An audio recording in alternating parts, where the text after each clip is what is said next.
Hello, আজকে আমরা চলে গেছিলাম বারাসাতে পাপাই শাড়ি হাউসে।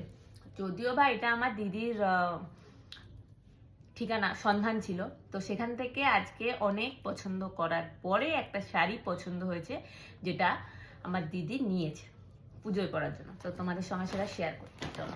এই যে পাপাই শাড়ি হাউস, ঠিক আছে। এরা অনলাইনেও মনে হয় ডেলিভারি করে, অনলাইনেও করে অফলাইনেও করে। এটা হচ্ছে শাড়ি কন্ট্রাস্টে, দারুণ। জানি না লাইটে তোমরা কতটা বুঝতে পারছো, কিন্তু বাস্তবে শাড়িটা সত্যি অসাধারণ। মাসরু গাজ্জি, যদিও বা শাড়ি সম্বন্ধে আমার অতটা নলেজ নেই, আমি তো পড়ি না। এটা হচ্ছে শাড়িটা, আমার তো ভীষণ পছন্দ হয়েছে। আমি তো বলেছি আমি একদিন পরবো। তোমাদের কেমন লাগছে জানিও। এখনো কেনাকাটা অনেক বাকি, শুরু করিনি। আর আমার তো ডিউটি থাকবে পুজোতে, তাই আমার অতটা ইন্টারেস্ট নেই কেনাকাটার ওপর। সারা বছর ধরে কিনতেই থাকি। দিদির এখনো অনেক কেনাকাটা বাকি। কটা হয়েছে তোর পুজোয় এখনো অব্দি? ঠিক নেই, এখনো বাকি আছে।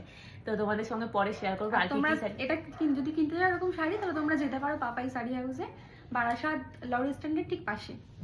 তাহলে তোমরা চলে যাবে, ওখানে আরো সুন্দর সুন্দর কালেকশন আছে, তোমরা গিয়ে ভিজিট করে দেখতে পারবে। Tata, bye bye.